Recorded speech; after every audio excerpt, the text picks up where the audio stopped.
Bismillah- Bismillahirrahmanirrahim. Rabbi shrah li sadri wa yassir li amri wahlul 'uqdatam min lisani yafqahu qawli.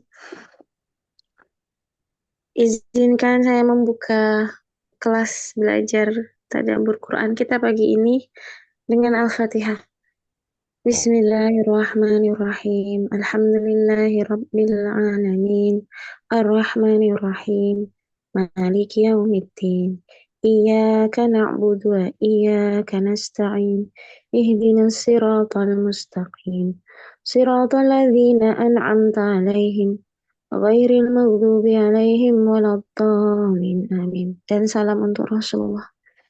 Asyhadu an la ilaha illallah wa asyhadu anna Muhammadar Rasulullah. Allahumma shalli ala Muhammad wa ala ali Muhammad kama shallaita ala Ibrahim wa ala ali Ibrahim innaka Hamidum Majid.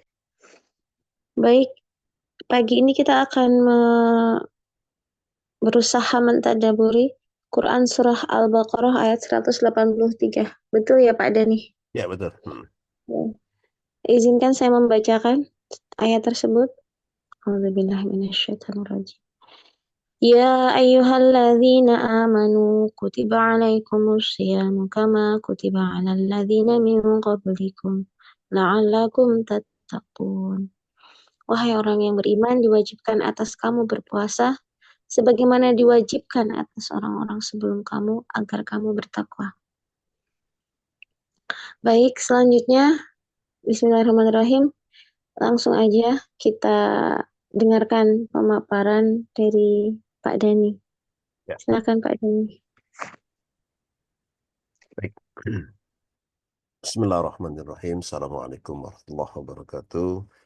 Alhamdulillah, Waalaikumsalam nahmaduhu wa warahmatullahi nasta'inu wa wabarakatuh. nastaghfir wa na'udzu billahi min syururi anfusina wa min sayyiati a'malina. Rabbi shrah li sadri wa yassir li amri wa hlul 'uqdatam min lisan yafqahu qawli waj'alni waziran min ahli. Mari kita mulai dengan bacaan al-basmalah. Bismillahirrahmanirrahim.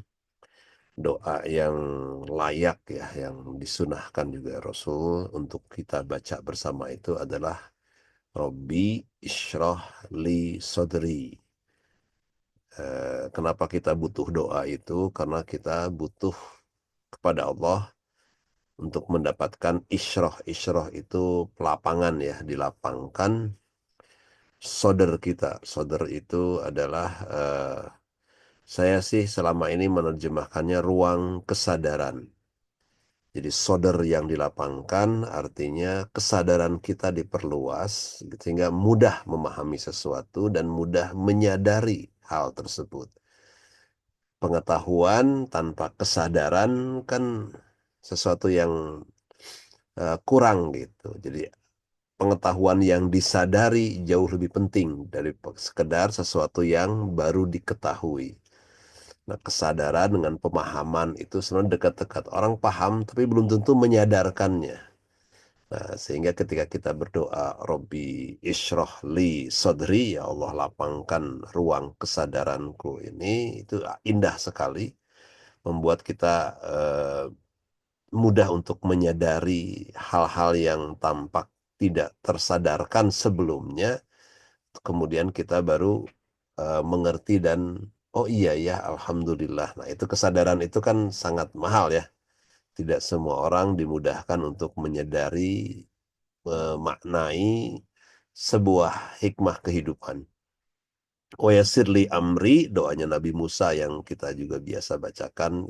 Kita bermohon semoga Allah Ta'ala di dalam kajian di pagi hari ini menjadi kunci untuk kemudian memancing Allah Ta'ala untuk memudahkan segala urusan kita.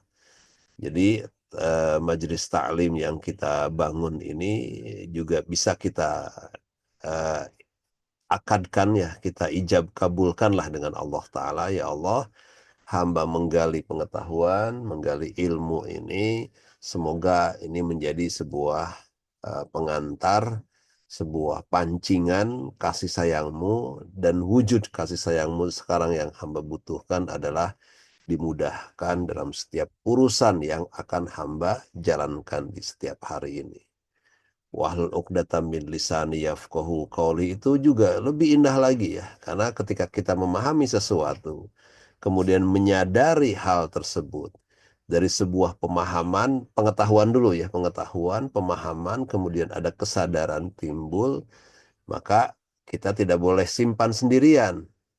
Kalimat wahlul 'uqdatam min lisani yafqahu qawli itu kan kita meminta, ya Allah, lepaskan keluknya lidah di dalam berucap kata, keluknya lidah di dalam menyampaikan sebuah kebenaran yang hamba pahami, menyampaikan sesuatu yang ingin hamba sampaikan, itu kan agar apa? Keluknya dilepaskan oleh Allah Ta'ala semata yang maha melancarkan, memudahkan pembicaraan, agar orang-orang yang kita seru, yang kita sampaikan, mereka mendengar dan mereka memahami. Yafkohu itu di atas yafhamu dalam bahasa Arab itu. Fakih itu lebih dalam dibandingkan sekedar faham. Tafakuh fiddin tidak sekedar memahami agama, tapi jauh lebih mendalami itu. Ini sangat sangat dalam sekali ya doanya itu. Sehingga ketika kita minta secara khusus dengan doa Nabi Musa alaihissalam ini, itu kita betul-betul bermohon pada Allah.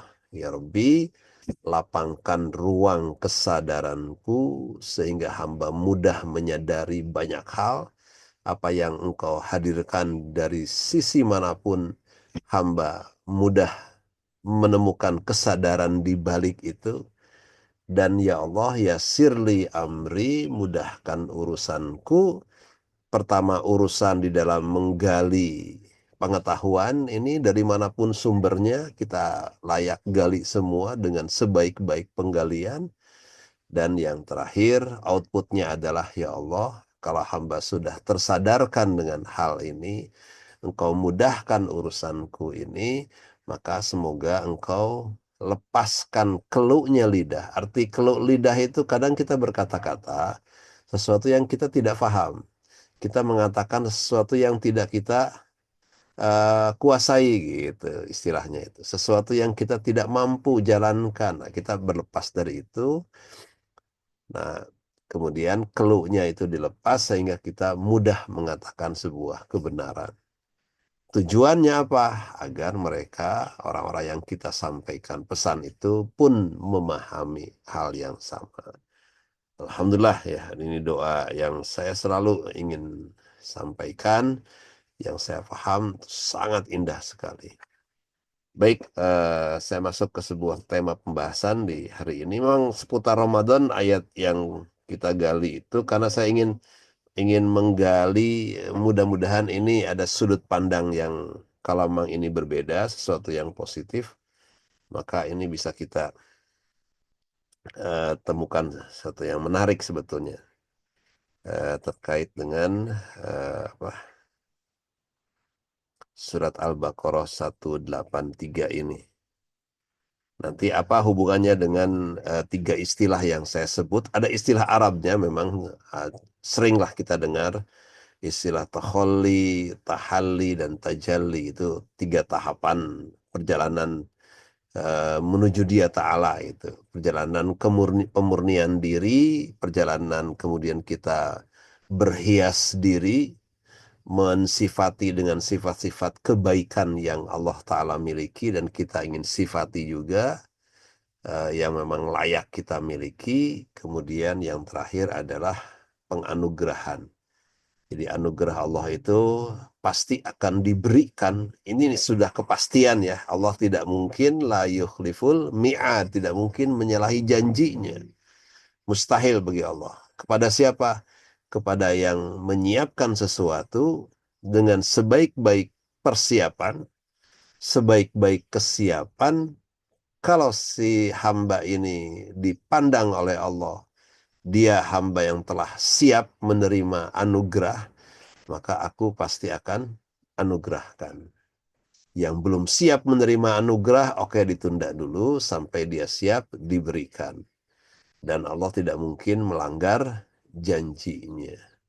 Itu yang menjadikan ini sebagai sebuah motivasi yang sangat ini ya, motivasi yang sangat dalam yang layak kita persiapkan. Baik, saya mau share screen dulu. Sebentar, ini kok nggak mau share ini sebentar. Oke, oke salah.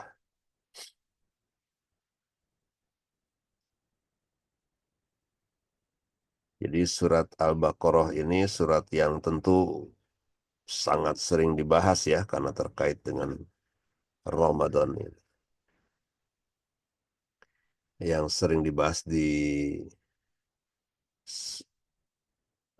terkait Ramadan adalah nama Ramadan sendiri kan maknanya adalah eh, membakar ya.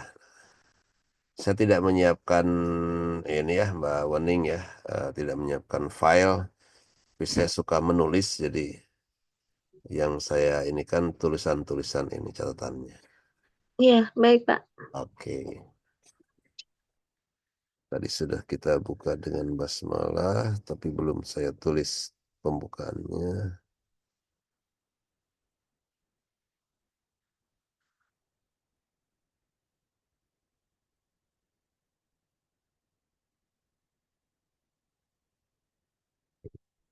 Oh, 9 ya, 8. Kok 8 sih? 11.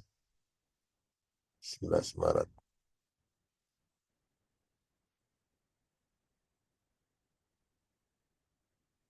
eh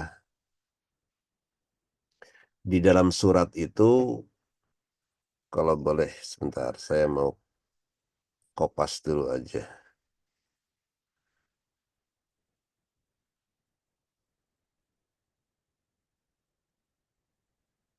Ini apa? Sebentar, surat Al-Baqarah 183 ya, ini udah ada nih.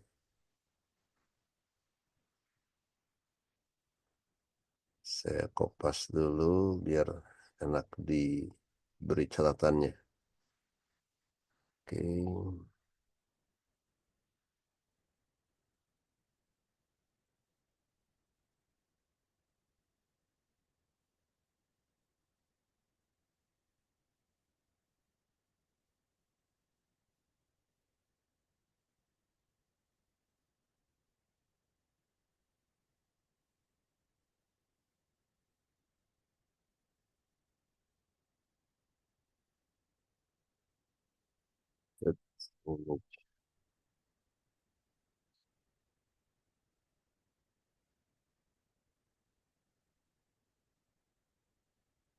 Jadi panggilan ini ditujukan kepada orang-orang yang amanu. Kita bisa nanti merenung bersama seberapa seberapa sempurna keimanan kita yang disebut sebagai orang yang beriman. Yang menarik ini menggunakan kata kerja ya, amanu, bukan kata benda, bukan ya ayyuhal mu'minun. Nah, kalau ya ayyuhalladzina amanu itu bentuk kata kerja. Tapi kalau ya ayyuhal mu'minun atau qad aflahal mu'minun, telah beruntung orang-orang yang al-mu'min, yang mukmin itu yang beriman, itu sudah identitas al-mu'minun, orang-orang yang imannya sebetulnya sudah iman yang sempurna. Karena itulah kata Allah, kesempurnaan iman itu menguntungkan bagi beliau, tentu saja dengan tanda-tanda kesempurnaannya adalah pada saat alladzina hum fi salatihim khosyi'un, salatnya selalu atau always, every time, ya setiap waktu salat itu dia selalu khusyuk. Qad aflahal mu'minun alladzina hum fi salatihim khosyi'un walladzina hum lizzakati fa'ilun, kan yang zakatnya adalah senantiasa ditunaikan, walladzina hum li amanatihim hafizun, yang setiap amanahnya senantiasa selalu ditunaikan, dijaga. Nah, itu ada sekian ayat ya di surat Al-Mu'minun itu. Jadi Allah itu ketika menyebut Al-Mu'minun itu terkait dengan sebuah identitas yang sudah Allah sematkan ke dalam seorang hamba. Tapi ini menarik sebetulnya dalam bahasa Arab ya. Ketika Allah memanggil atau menyeru seorang hamba dengan bentuk kata kerja, contohnya ini alladzina amanu,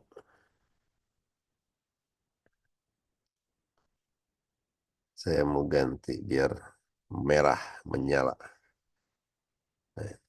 Ketika Allah menyebut kata amanu sebagai bentuk kata kerja, artinya sesuatu yang sedang dikerjakan. Walaupun ini fi'il madi itu artinya sesuatu yang sudah ya, tapi bentuk kata kerja masih sebuah proses bekerja terus gitu. Saya boleh katakan ini bisa disebut keterjemah yang pasnya adalah orang-orang yang sedang atau orang-orang yang telah mengimani, bukan orang-orang yang disebut sebagai orang beriman, identitas gitu. Karena itulah kalau dia bentuk kata kerja, maka ada sebuah pekerjaan berikutnya. Jadi amanu itu sebuah proses pengimanan dari iman yang secuil 5% kemudian menjadi 10%, 20%, 30%. Itu amanu semuanya. Nah, nanti kalau sudah mencapai 100% baru disebut al-mu'minun. Lain nanti, ayat Quran yang terkait dengan amanu biasanya setelahnya adalah bentuk-bentuk perintah, bentuk-bentuk pekerjaan, bentuk-bentuk amal solehnya, apa amalannya. Sesuatu yang sedang berlangsung. Tapi kalau sudah menyebut kata al-mu'minun, sudah penyematan, sudah identitas, sebuah jabatan. Nah, gitu. Nah, di sini Allah menyatakan sebuah panggilan kepada orang-orang yang mengimani. Jadi dari imannya yang sebatas lisan kan sudah berlangsung ya, iman lisan kita sudah, saya sudah mengimani kan udah begitu. Tapi apakah sudah seiring antara lisan dan tindakan? Nah, tindakan ini yang sedang diproses. Nah, yang saya sedang ingin sorot sepenuhnya itu adalah kata kutiba alaikum ini. Ini nih, mengapa ada istilah terkait dengan bentuk kewajiban yang menggunakan kata-kata kutiba ala?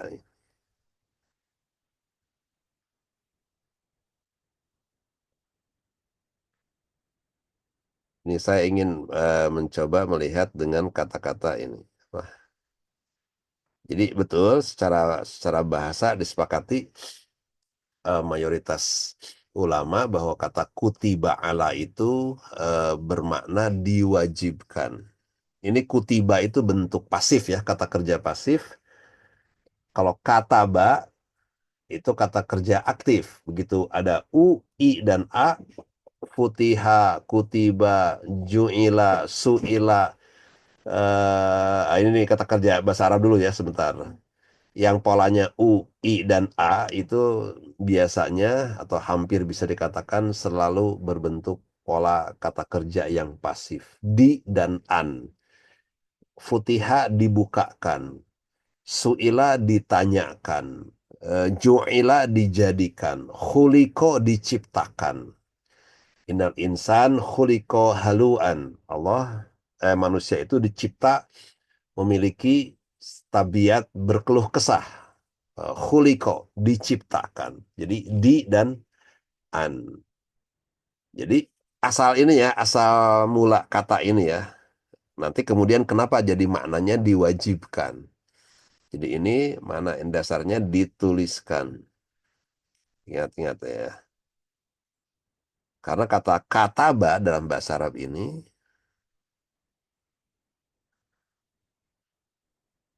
yaktubu.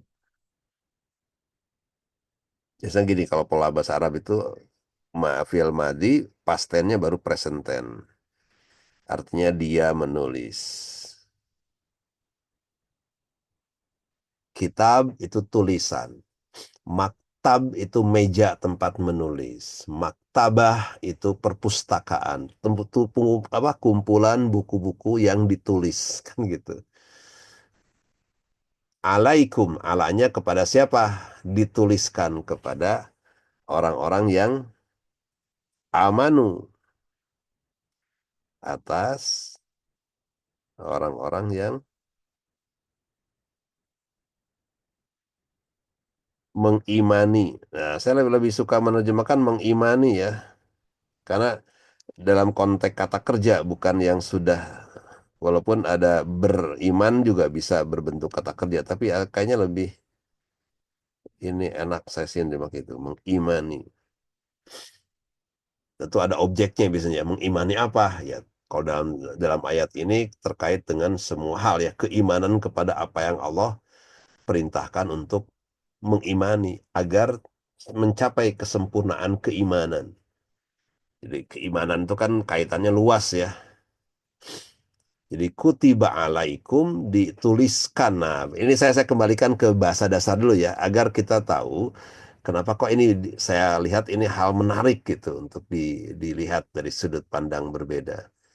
Jadi walaupun bahasan apa makna umum diwajibkan, tapi makna dari kata dasar kata ba menjadi kutiba berbentuk pasif, kata kerja pasif ini memancing sesuatu kalau yang saya sebut begitu. Dituliskan atas orang-orang yang sedang mengimani atau sedang memproses atau ya mengupayakan keimanannya sampai tercapai keimanan yang sempurna, maka Allah itu sedemikian rupa seperti menghimbau gitu. Mungkin bukan menghimbau, jadi mewajibkan ya. Hei kamu, diwajibkan atasmu adalah asyam. Gitu. Jadi saya sering kalau ini kata tulis, berarti sesuatu yang dituliskan. Nih, saya sering menggunakan analoginya adalah seorang manusia, seorang hamba. Ntar gambarnya lebih ini ya, mau turun ke bawah ya. Terus saya tuh, aduh lupa kalau di Canva itu bisa bikin gambar orang, lupa ya dah, nggak apa-apa di sini aja. Taruh, taruh, taruh, taruh. Turun, turun, turun.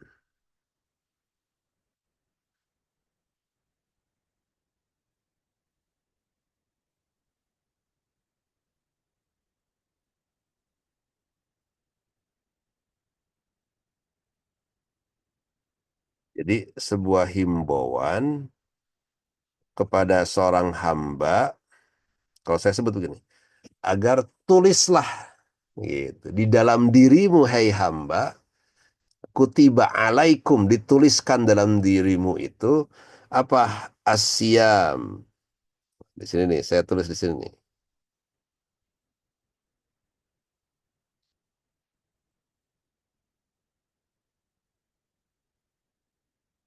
Ini gambar orangnya harusnya lebih bagus ya. Saya eh, tidak tidak pintar menggambar.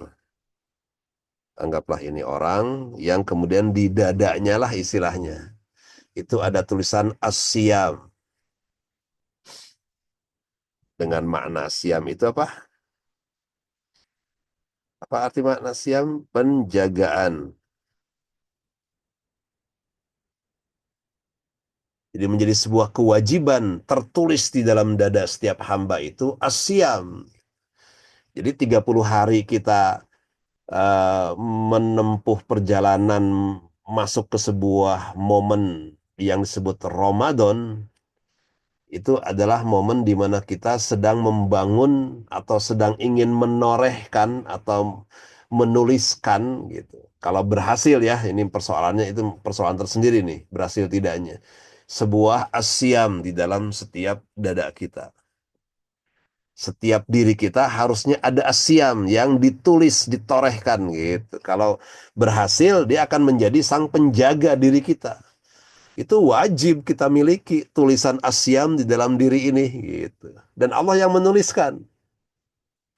Jadi orang-orang yang bertakwa sebagai sebuah output dari asyam yang tertulis di dalam diri kita itu adalah orang-orang yang betul-betul punya satu keadaan di mana dirinya telah bisa menunjukkan di hadapan manusia lain, ini loh aku yang alhamdulillahnya dalam karunia Allah sudah memiliki asyam.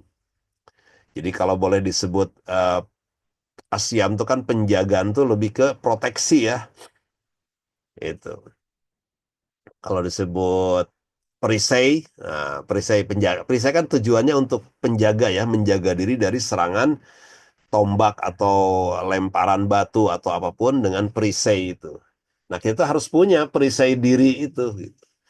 Ini perisai diri jadi nama silat eh, pencak silat ya, nama perguruan perisai diri. Karena fungsinya siam itu untuk perisai.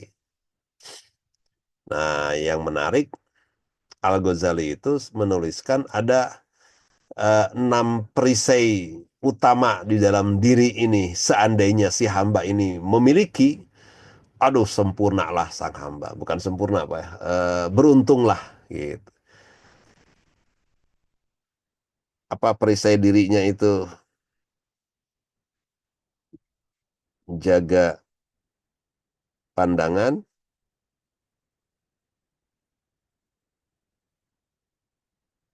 kedua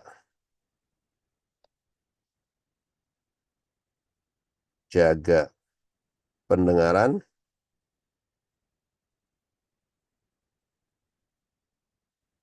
ketiga jaga, pakai jaga semua ya, karena judulnya juga siam itu penjagaan. Saum itu tunggal.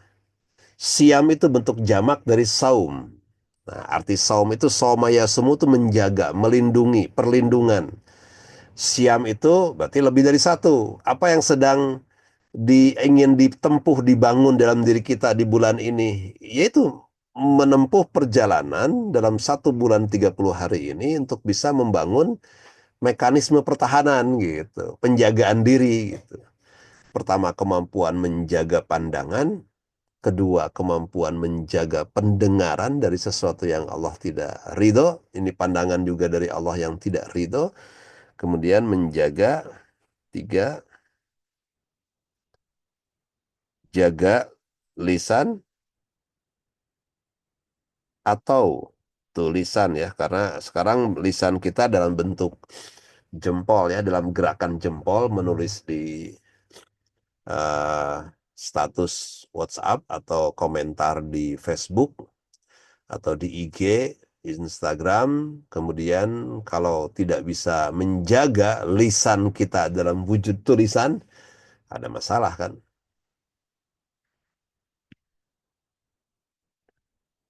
Yang keempat,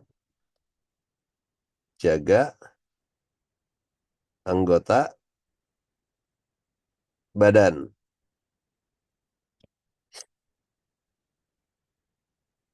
Yang kelima,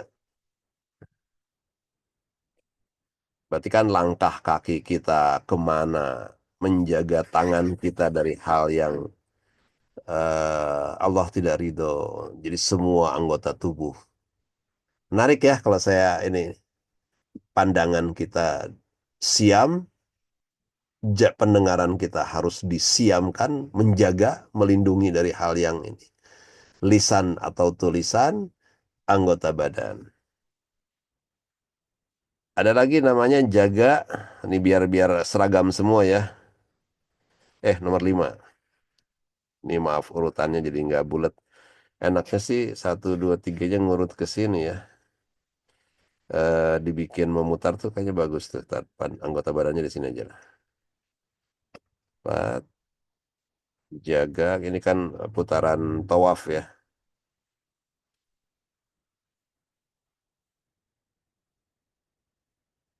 Kemudian kelima,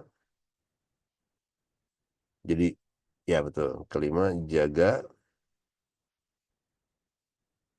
perasaan,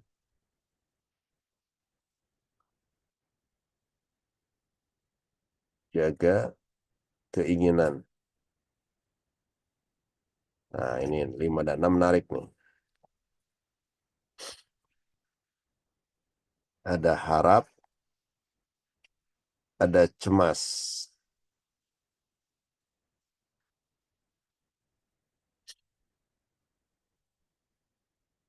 Kita kan dipertanyakan ya oleh nilai ajaran kita. Benarkah saum kita adalah saum yang melahirkan mekanisme penjagaan yang baik atau tidak? Nah, ini yang dipilih oleh mereka yang ingin meraih saum Ramadan ini sebagai saum orang-orangnya yang khusus, kata Al-Ghazali ya. Maka lakukan 6 hal ini gitu. Ini bagi yang sudah pernah mengikuti, ada beberapa sahabat-sahabat saya yang sudah ikutan nih di kajian sebelumnya, di kelas yang lain maksudnya. Mudah-mudahan siaran ulangan ini mengokohkan kembali, mereview kembali. Sudahkah kita masuk ke proses ini gitu. Jangan sampai, jangan-jangan kita udah 10 hari ini baru sadar, ya Allah saya kan belum apa-apa ternyata gitu. Jadi, nah, jaga pendengaran tentu jelas ya, jaga pandangan jelas, jaga pendengaran clear. Jaga lisan dan tulisan juga itu jelas. Keempat, jaga anggota badan clear. Nah, jaga perasaan itu, kalau kata Imam Al-Ghazali itu, lakukan di sebelum berbuka puasa. Arti menjaga itu kan apa ya, memposisikan kita berharap apa di dalam Ramadan ini. Sekaligus kita mencemaskan apa. Jadi kalau yang kita harapkan dan yang kita cemaskan di luar yang Allah atur gitu, pasti ada masalah. Gitu. Jadi ketika kita punya harapan, kita mengharapkan apa sih dari melaksanakan sebuah tindakan tidak boleh makan, tidak boleh minum, dan tidak boleh melakukan hubungan ini gimana gitu.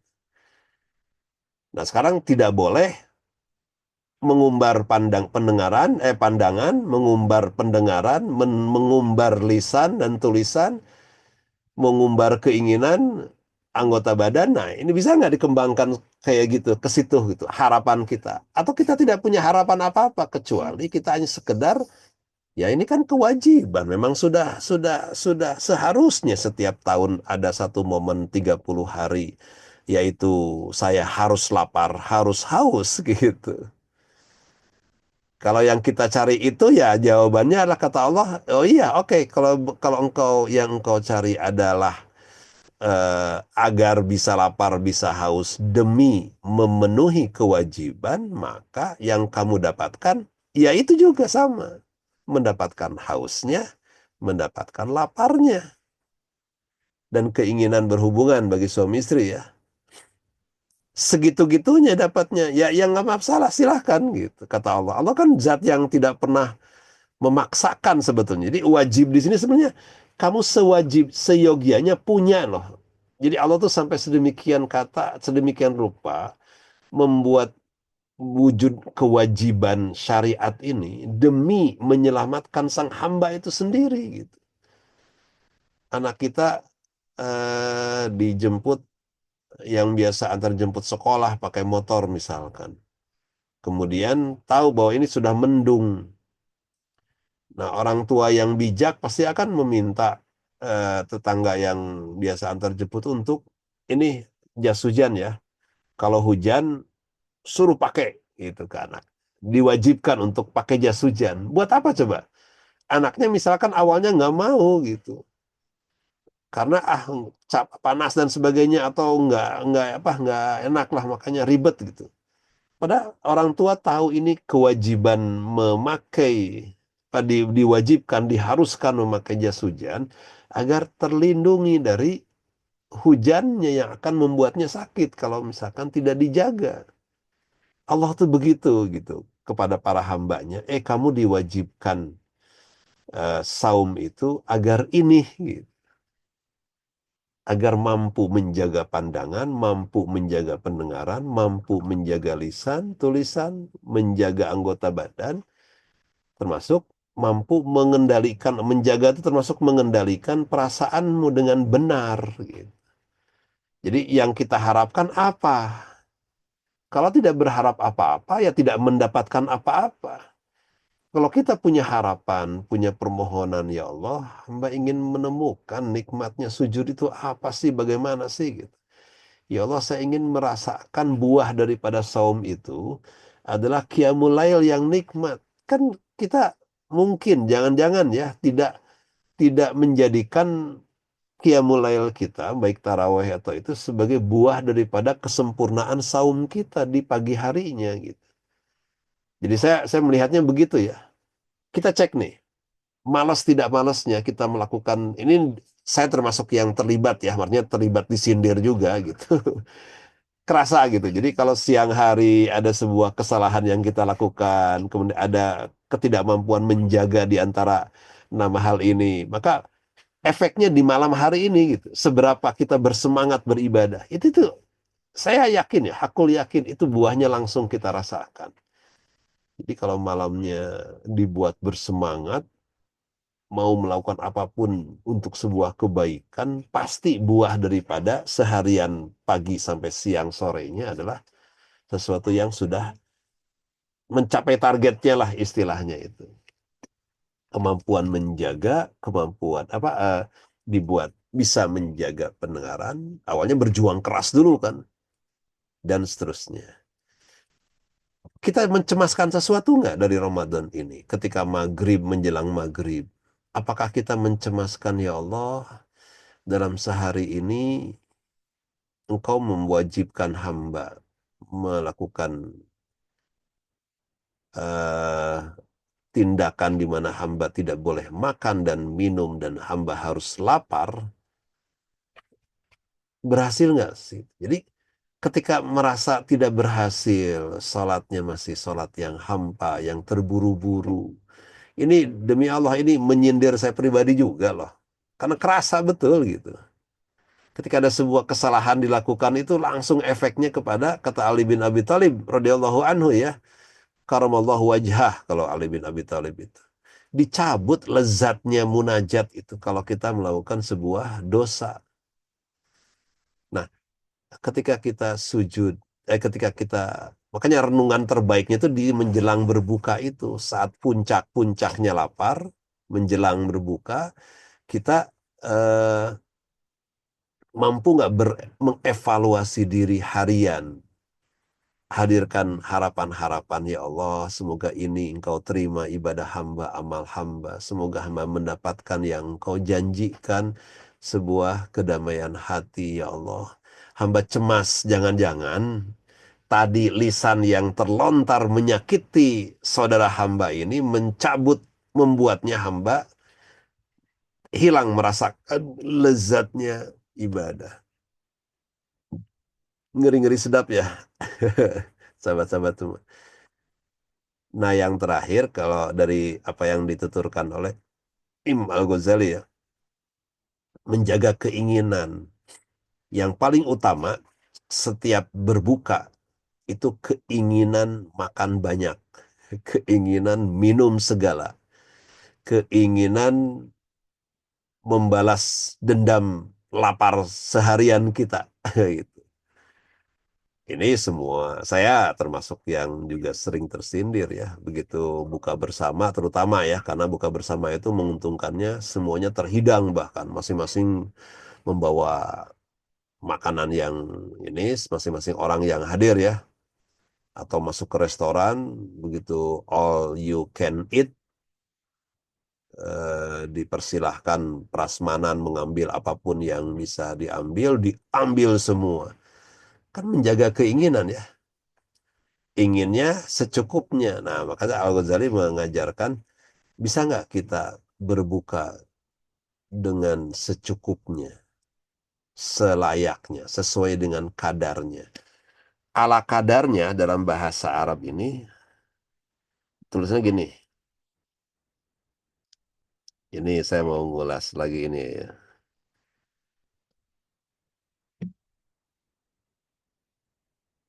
Dari kata ini, ala qadrihi, diterjemahkan jadi ala kadarnya.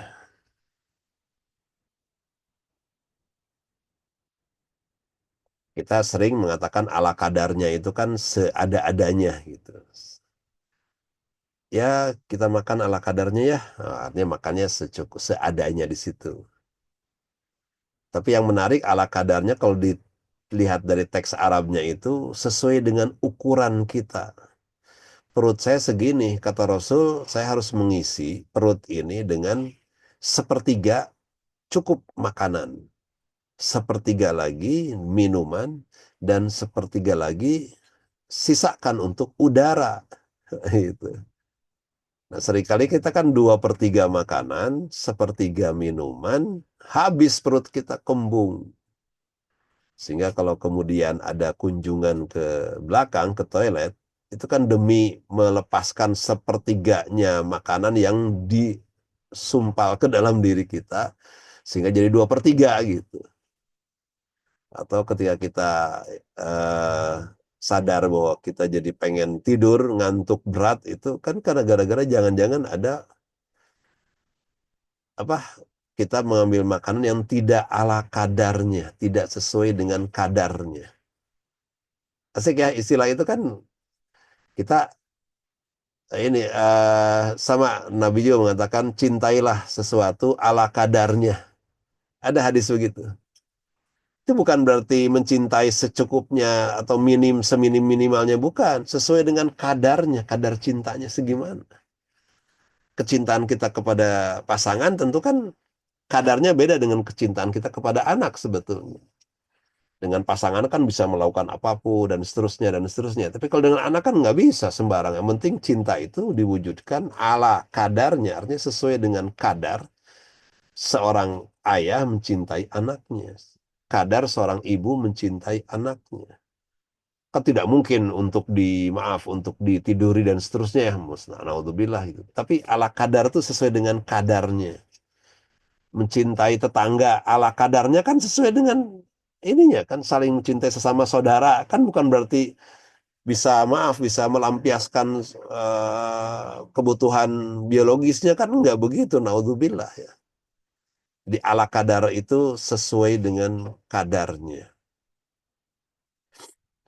Jadi nah, makanya di sini kaitan dengan menjaga keinginan, terutama terkait dengan keinginan untuk memuaskan perutnya dengan makanan dan minuman.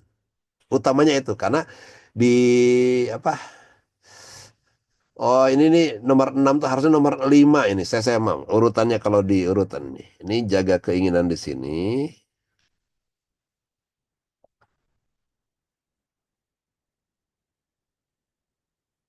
Di sini jaga perasaan, terutama aspek harap dan cemas.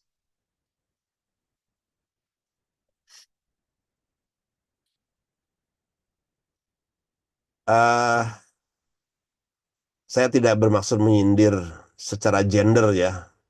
Siapa yang lebih suka ketika menjelang maghrib itu atau jam 4, jam 5, jam 3 itu belanja. Kadang-kadang makanan minuman berhasil kita jaga untuk tidak kita wujudkan, makan dan minum sepanjang hari. Setan itu pinter hadir yang asli dalam diri ya, bukan setan bisikan dari alam jin ya. Hadir untuk kemudian menggoda kita untuk memenuhi keinginan-keinginan selain makanan dan minuman. Nah, biasanya energi untuk mendapatkan apa yang diinginkan berupa makanan dan minuman, artinya tidak makan, tidak minum sepanjang hari, energi itu dialihkan kepada keinginan untuk memiliki, alias shopping atau belanja. Jadi biasanya pusat perbelanjaan buka diskon besar-besaran agar godaan menginginkan untuk memiliki benda-benda padahal itu bukan kebutuhan, sekedar keinginan saja, itu kemudian berhasil dikelabui oleh inyah. Asik ya? Nah, seyogyanya Allah itu menawarkan sebuah mekanisme ibadah saum itu, selain kita insya Allah sudah berhasil lah kalau dalam 30 hari tidak makan dan tidak minum serta tidak hubungan suami istri itu, insya Allah sudah dilewati lah gitu. itu ibadahnya atau saumnya orang-orang awam, anak-anak kita gitu. Masa kita masih menjadi anak-anak terus gitu. Makanya bisa nggak di momen berikut di tahun ini kita menambah saumnya terhadap 6 hal ini. Berat kan? Berat bagi yang memandang segala sesuatu dengan prasangka buruk kita. Seolah-olah Allah itu membebani kita dengan dua aja udah berat nih, apalagi tambah 6 lagi nih. Wah, kan gitu. Padahal tidak. Oke, saya ingin menyambungkan dengan istilah yang kemarin yang tema ini ya. eh 5 menit lagi, 10 menit ya, Mbak Wedding ya. Sebelum nanti bab tanya jawab di ini. Jadi, eh, kan pertanyaan kita adalah bagaimana kita bisa mencapai target di bulan yang Allah muliakan ini, kemampuan menjaga pandangan, kemampuan menjaga pendengaran, kemampuan menjaga lisan dan tulisan, kemampuan menjaga anggota badan, kemampuan menjaga keinginan-keinginan, artinya mampu mengendalikan gitu ya. Menjaga itu kan termasuk mengendalikan. Ini bukan sesuatu yang saya butuhkan. Saya baru sebatas seneng aja, ingin punya, tapi enggak. Kan beda ya orang yang bisa menahan diri untuk tidak melampiaskan keinginan itu dengan dengan apa? Dengan yang tidak mampu, yang gelap mata, gelap telinga, apa istilahnya? Dan yang terakhir menjaga aspek perasaan kita. Kapan berharap, kapan mencemaskan sesuatu, dan kapan berharap sesuatu. Apa yang kita cemaskan dan apa yang kita harapkan, Allah akan catat itu. Jadi kita mendapatkan sesuai dengan apa yang kita harapkan. Kita akan dihindarkan sesuai dengan apa yang kita cemaskan untuk itu tidak terjadi. Kalau kita punya harapan yang kuat, ya Allah, hamba ini adalah hamba yang masih sering mengeluh dengan kehidupan, ya Allah. Hamba cemas jika keluhan terhadap kehidupan ini membuat hamba menyalahi kaidah, menyalahi ajaranmu untuk tidak untuk tidak kecewa dengan apapun yang kau hadirkan, ya Allah. Hamba mencemaskan diri ini jangan sampai setiap segala keadaan yang hadir hamba terus mengeluh gitu. Kan mengeluhkan takdir Allah kan berbahaya ya, sebenarnya bermasalah gitu. Nah, mencemaskan diri jangan sampai kebiasaan selama ini yaitu berprasangka buruk dengan kehendak Allah itu hadir lagi. Kita butuh sebuah harapan, doa, meminta khusus, ya Robbana, anugerahkan hamba kemampuan untuk bisa menghilangkan segala prasangka buruk hamba dengan setiap keadaan. Hapuskan ya Allah dari segala hal yang membuat engkau tidak ridho. Nah, proses penghapusan meminta agar dicabut sesuatu yang buruk dari diri kita itu menjadi proses pertama di dalam perjalanan Ramadan ini. Yang dalam bahasa Arab itu diistilahkan dengan namanya takhalli, pengosongan dari aspek yang, kalau bahasa lain yang sering dibahas di pertemuan sebelumnya, Mas Hanif juga kemarin bahas, yaitu purifying kan. Purifying itu tulisnya, kalau salah maaf ya, saya Inggrisnya agak kurang optimal. Kemarin agak nyesel kenapa di pesantren nggak belajar Inggris dengan benar. Purifying, benar gini ya? Ada yang salah nggak? Pemurnian, mengosongkan diri itu dimurnikan kembali. Dari hal apa? Dari segala keburukan kita. Makanya di tahap ini saya bisa kadang-kadang menyebutkan dengan tahapan 10 hari pertama gitu. Karena ada tiga tahap. Tapi juga pikir-pikir kalau di saklek gitu nanti di bagian keduanya yang pertama dihilangkan enggak juga sih. Jadi itu proses awal sebetulnya. Sebelum kita melakukan yang kedua, si yoganya yang awal itu tahap pertama itu lakukan dulu. Even bahwa tahap pertama ini belum berhasil kita lakukan, ya diselingi dengan tahap kedua di splitkan aja dimasukkan gitu. Semoga tahap kedua yang kita lakukan di di fase berikutnya itu bisa menyempurnakan yang pertama gitu. Benarkah di 10 hari pertama atau di tahap pertama itu kita sudah melakukan hal ini dari aspek dari dosa lah.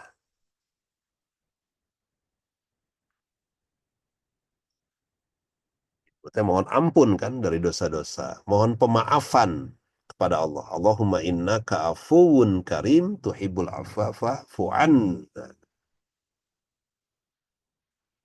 Dari sayyi'ah. Ini saya dengan dosa sama nggak? Nah, ini dia pertanyaannya. Sifat buruk.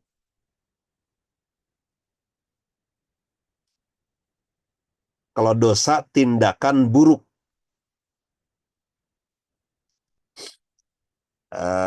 Mbak Sentia berat apa maksudnya? Sebentar, saya belum baca yang awalnya.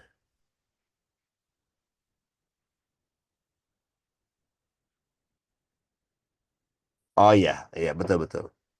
Sepakat, sepakat.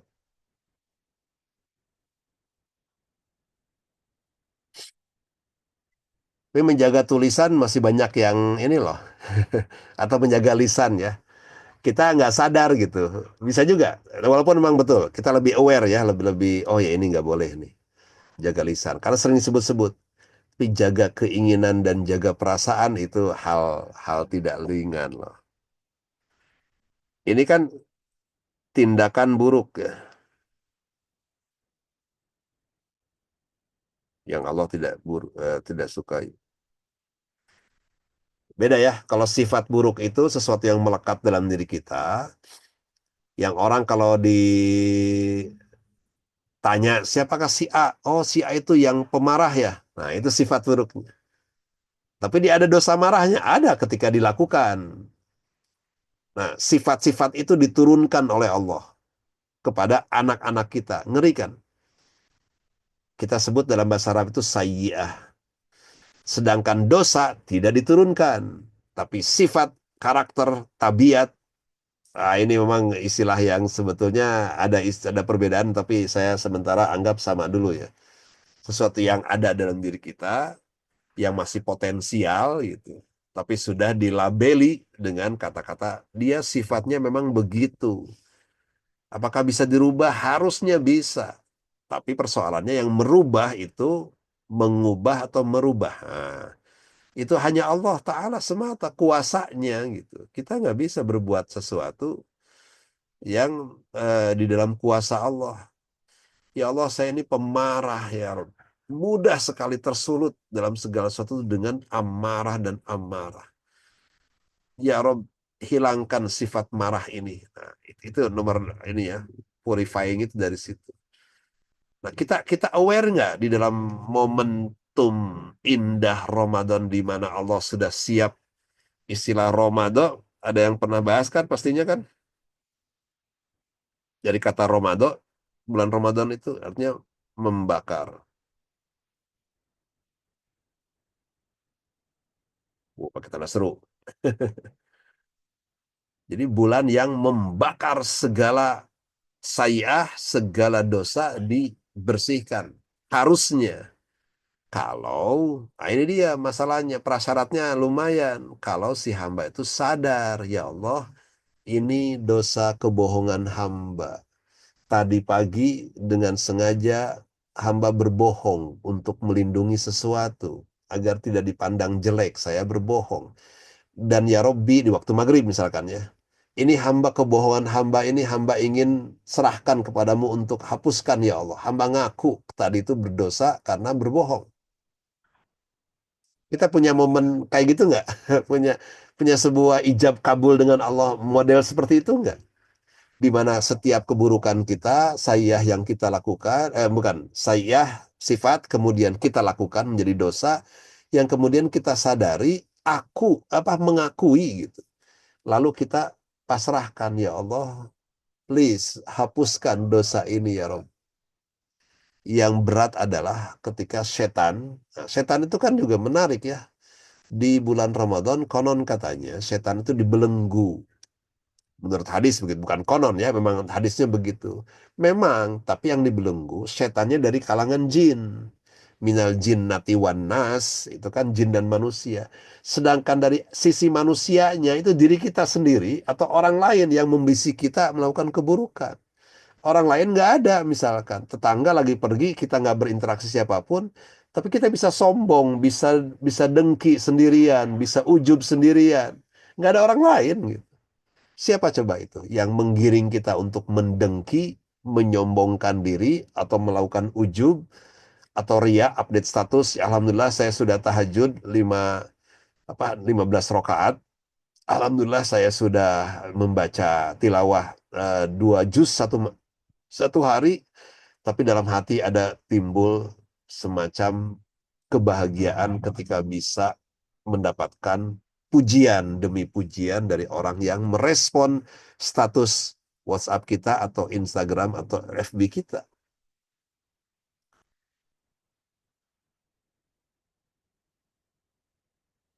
Sebentar, saya sambil baca ya, Bu Afifah, Mbak Afifah. Ya, that's it. Ya, sepakat. Begitu. Memang memang perubahannya dari situ gitu. Kalau mau berubah. Jadi tahapan purifying ini atau pengosongan diri itu memang harus dibangun. Ibarat gelas, saya suka mengibaratkan dengan gelas saya ingin kopi gitu. Tapi gelas ini kotor sekali nih. Saya harus bersihkan dulu dari kekotoran gelas ini. Tahapan itu, bagaimana bisa diisi sesuatu yang baru, yang bersih, yang tidak kotor. Mungkin jangan kopi lah, kopi identik hitam tuh, jadi kesannya kotor. Susu misalkan, atau air putih lah gitu. Tapi gelasnya kotor sekali gitu. Ya nggak bisa. Kata Allah, ini gelasnya bersihkan dulu gitu. Sama gelas hati kita. Ibarat gelas, yang itu harus dimurnikan dulu. Makanya harus memproses di dalam diri kita ini. Nah, proses takholi ini bisa berlangsung dengan 6 hal ini termasuk. Alih-alih kita menambah dosa yang sudah ada, mbok ya dihapus, dimintakan ke Allah. Jadi bukan kita yang menghapuskan dosa ya, kita serahkan, ya Allah saya persembahkan. Nah biasanya, nih saya sering sampaikan, ngeri sedap memang. Di awal-awal Ramadan itu, entah 10 hari, 20 hari mungkin, mesti awal ya, kalau sadarnya belakangan gitu. Aib demi aib kita, dosa demi dosa kita itu secara tidak kita sadari itu ditampilkan oleh Allah. Yang tadinya kita bukan pemalas, tiba-tiba ditampilkan malasnya kita. Itu sebenarnya apa, sebuah sebuah kehendak Allah mengizinkan itu ditampilkan segala kekurangan kita. Itu ya poinnya. Sebentar, saya mau nuntaskan dulu ini. Nah, kalau proses tahap awal ini berhasil kita kita tempuh, insya Allah gitu, saya sih yakin hal kedua yang bisa kita raih adalah tahap keduanya, yaitu yang disebut dengan tahalli. Ini saya selalu menggunakan istilah ini karena indah sekali istilahnya nih. Saya tahalli ho-nya. Ini tahalli, ah, ho, titik ho-nya hilang jadi ha,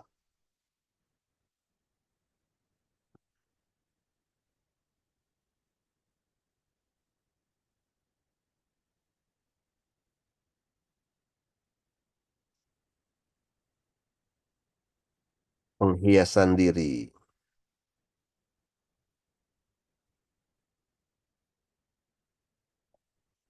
Apa sih maksud menghiasi diri itu? Namanya hiasan ya. Untuk apa coba hiasan itu hadir di dunia ini? Kenapa kita punya perhiasan? Kenapa kita rela membeli sebuah perhiasan yang mungkin harganya wow gitu ya, harganya tinggi sekali. Untuk apa coba? Kalau niatnya buruk, maka perhiasan itu untuk menjadi kebanggaan, untuk mendapatkan pujian. Tapi ada perhiasan yang layak kita sandang, kita miliki, yang itu tujuannya apa? Menarik perhatian. Tapi siapa yang kita ingin tarik perhatian? Sang Maha. Jadi kita bebersih diri itu sudah Allah sukai gitu. Allah kan menyukai orang-orang yang bertaubat ya, yang mensucikan diri. Innallaha yuhibbut tawwabin wa yuhibbul mutatahhirin kan. Menyukai orang-orang yang bertobat dan mensucikan diri. Itu sudah disukai. Sekarang yang kedua, setelah pensucian, pemurnian, Allah lebih suka lagi. Ini sudah bersuci, kemudian berhias diri dengan sifat-sifat yang membuat Allah tuh bersuka cita, meraihnya, menyambutnya dan apa mendekatinya gitu. Jadi perhiasan itu kan dipakai agar orang tertarik, agar orang apalagi menyukainya gitu. Tapi sebaik-baik perhiasan apa? Adunya zinatun wa khairu zinati almar'atus solihah. Nah, itu. Ada hadisnya ya. Dunia itu perhiasan dan sebaik-baik perhiasan itu wanita solihah. Ada yang protes dengan kalimat yang Nabi ucapkan? Oh, begitu disebut hadis, mundur semua ya. Para ibu, para ahwat, sepakat nggak? Jadi saya ini ternyata cuma perhiasan ya, aksesoris gitu, bukan sesuatu yang inti. Enggak gitu juga ya. Jadi kenapa perempuan boleh mengenakan sutra dan emas, sedangkan laki-laki no way menggunakan sutra dan emas. Karena di zaman Nabi, dua benda itu adalah menunjukkan dua benda yang merupakan bentuk perhiasan yang hanya layak disandang oleh kaum perempuan. Karena kaum perempuan itu perhiasan. Maaf nih, nggak ada maksud apapun ya, bukan negatif. Nabi yang mengatakan soalnya. Tapi perhiasan itu untuk menarik perhatian para laki-laki, terutama suaminya, terutama ya, bukan non suaminya. Tapi kan bukan berarti diperlakukan sebagai barang ya, itu lain. Itu simbol aja gitu. Nah, tapi sebaik-baik perhiasan adalah perhiasan yang letaknya di dalam batin sang hamba, yaitu mar'atus solihah kalau untuk konteks suaminya. Perempuan yang solihah itu sebaik-baik perhiasan yang layak disandang oleh sang laki-laki, layak dimiliki gitulah. Menjadikan diri yang terhiasi dengan hiasan yang indah. Asik ya? Nah, tahalli itu. Jadi bagaimana bisa menarik perhatian, maaf, perhatian Allah Ta'ala kalau kita tidak pernah berhias diri dengan kebaikan-kebaikan kita. Nah, ini jenis hiasannya adalah, jenis berhiasnya adalah kebaikannya, kesolehan kita, ibadah yang ditambah. Ini demi Allah saya dalam rangka ingin ber mengevaluasi diri juga. Ini belum tuntas, saya pribadi pun sedang berjuang itu. Apakah memperjuangkan? Nah, ini juga saya juga jadi malu sendiri. Saya kayaknya belum memperjuangkan deh untuk bisa memasuki Ramadan pertama. Tahapnya adalah tahap pemurnian diri, pensucian. Tahap kedua yang kalau dihitungan 10 hari kali 3 itu ya berarti sekarang udah masuk ke tahap kedua nih harusnya. Kalau yang telat ya udah bismillah aja sambil purifying, sambil pemurnian pengosongan diri ya juga sambil berhias diri. Oke. Jadi perhiasan penghiasan diri itu dengan ibadah tambahan. Apalagi dengan ya sebenarnya intinya ibadah tambahan aja lah. Ibadah itu kan macam ya, sedekah, menolong orang, itu kan bagian ibadah semua. Tidak sebatas ritual ya, tapi ibadah sosial pun layak kita kita lakukan. Nah, ini dia puncaknya. Jadi, kalau kita bertanya-tanya, jujur aja ya, ya Allah, saya itu tiap tahun Ramadan, terutama di hari-hari terakhir, mencari, apa ya, menelusuri, menanti kapan Lailatul Qadar itu hadir ya Allah. Kan kita sering bertanya-tanya begitu ya. Ada nggak sih sebenarnya esensi daripada Lailatul Qadar itu seperti apa sih? Ada nggak gitu? Karena bertahun-tahun dicari, dirasakan, kok nggak kerasa apa-apa, nggak menemukan apa-apa gitu. Saya bisa menjawab itu. Coba kata Allah ya. Ini bayangkan. Kamu sudah bebersih dulu nggak? Ibarat kopi ini. Aku akan anugerahkan loh dengan air berkah kehidupan, air berkah yang mulia nih. Tapi air itu hanya bisa dianugerahkan, diberikan atau dituangkan ke gelas yang sudah layak dituangkan.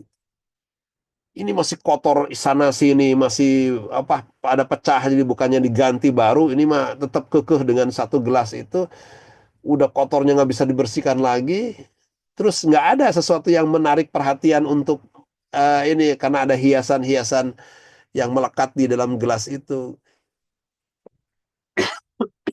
Maaf, saya lupa. Boleh minum ya. Itu. Jadi,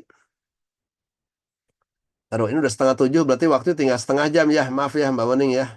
Tinggal tinggal seperempat menit, seperempat jam lagi nih untuk tanya jawab. Ini tuntas saja terakhir. Jadi, tajalli, ini tahap ketiga. Tadinya kho ada titik di atas, kemudian kho titiknya hilang menjadi tahalli, dan terakhir kho-nya turun ke bawah menjadi jim, tajalli. Tulisannya sama persis. Itu hanya diberikan berupa Lailatul Qadar khususnya kepada hamba yang pantas dan hamba yang sudah menyiapkan diri sejak hari pertama dengan itu proses tadi. Taholli, apa, pengosongan diri, pembersihan diri, kemudian tahalli, apa, penghiasan diri, baru ini hamba sudah memantaskan diri, kalau istilah yang dipakai oleh Mario Teguh ya, sudah memantaskan diri menjadi hamba yang layak dianugerahi. Apa sih bentuknya anugerah Allah bernama Lailatul Qadar? Apapun. Allah tuh sangat tahu persis dia butuh apa sih hamba ini. Dia membutuhkan anugerah bentuk apa. Jadi anugerahnya beragam cara ya, beragam bentuk maksudnya.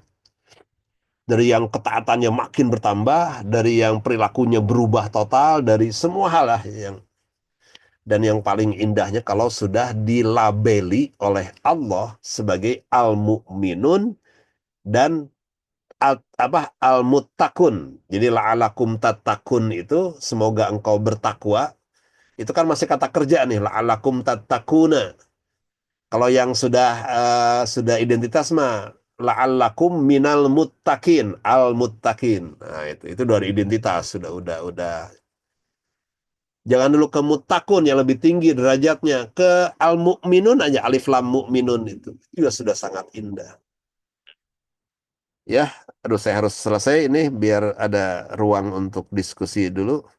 Saya sih gak masalah ya, mau sampai jam 9 juga Mbak Wening ya. Cuma kan yang lain ada yang ngantor, ada yang ini. Penganugerahan. Jadi, mohon maaf sekali lahir batin ya. Kalau kita bertanya-tanya terus tiap tahun, di mana sih Lailatul Qadar itu gitu. Orang berburu dengan itikaf, tapi itikaf yang seperti apa yang betul-betul memancing Lailatul Qadar itu dihadirkan. Jangan dulu putus asa juga ya. Walaupun hari ini baru mengerti, misalkan it's okay gitu. Allah tuh nggak pernah membuat sebuah kalkulasi tentang amal soleh hamba itu dengan ukuran pikiran kita gitu. Kalau dia tiba-tiba benar-benar berubah total di hari ke-10 ini, sekarang hari ke-11 ya. Hari ke-11 ini, why not gitu. proses purifyingnya berjalan cepat, di apa betul-betul karena semangatnya tinggi, pembersihan dirinya, kemudian proses penghiasan dirinya juga berlangsung dengan kuasa Allah dibuat mudah misalkan. Di malam 27 atau malam 29 ganjil ya. Kenapa ganjil ya? Karena Allah itu yuhibbutul witr katanya, menyukai yang ganjil. Saya harus jeda dulu biar memberi kesempatan Bapak Ibu sekalian, sahabat-sahabat untuk bisa ini kan. Saya kembalikan dulu ke Mbak Wening, silakan kalau ada yang mau merespon atau apa. Sekarang tanggal Selasa ya. Story morning. Sok, saya sambil menulis ini. Silakan Mbak Wening, ini kan bagi yang mau, taruh, ini kok huruf besarnya. Enggak, betul. Ya udah.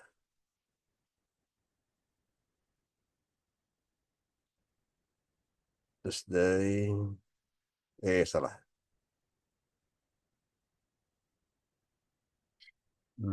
11.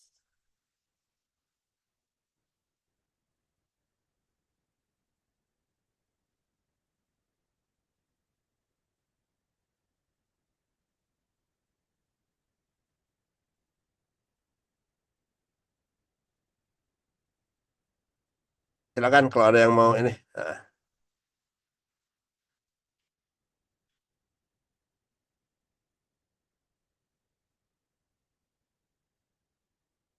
Mau komentari ini. Nah, saya mau kesimpulan terakhir dulu. Saya selesaikan dulu ya. Jadi kutiba ala ini ketika dituliskan, kalau berhasil, ya udah benar-benar tertulis di dalam dada kita itu, terpatri gitu lah. Nih, bukan nih ya, maaf. Di dalam diri kita tuh sudah betul-betul tertulis secara jelas, dirajah atau dipatri, kan tulisannya yang sebuah kata asyam ini. Baik kemampuan. Ini efeknya ya, penerimaan Allah di Ramadan itu adalah ketika selesai Ramadan, kemampuan menjaga pendengarannya meningkat atau tidak, kemampuan menjaga pandangan meningkat atau tidak. Allah yang memberikan kemampuan soalnya. Kemampuan menjaga lisan gimana? Kemampuan menjaga anggota badan bagaimana? Kemampuan menjaga keinginan seperti apa? Meningkat atau tidak? Dan kemampuan menjaga perasaan-perasaan kita.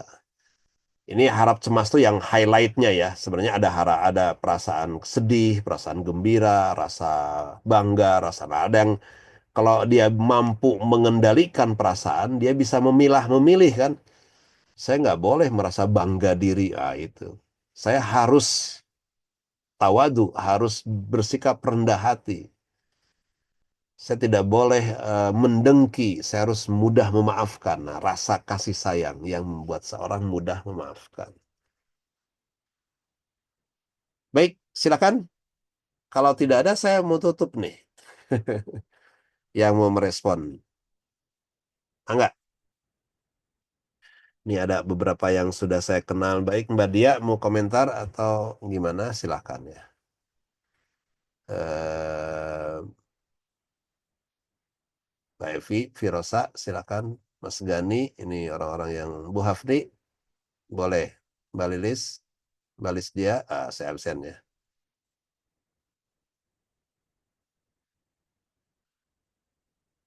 Ya, silakan. Oh, Ustaz, hadir Bunda Tara ya. Waduh, Bunda Tara duluan. Hafni, Ini Hafni. materinya pengulangan Bunda ya, tapi ada beberapa selingan lah. Mudah-mudahan dengan di forum kemarin ya.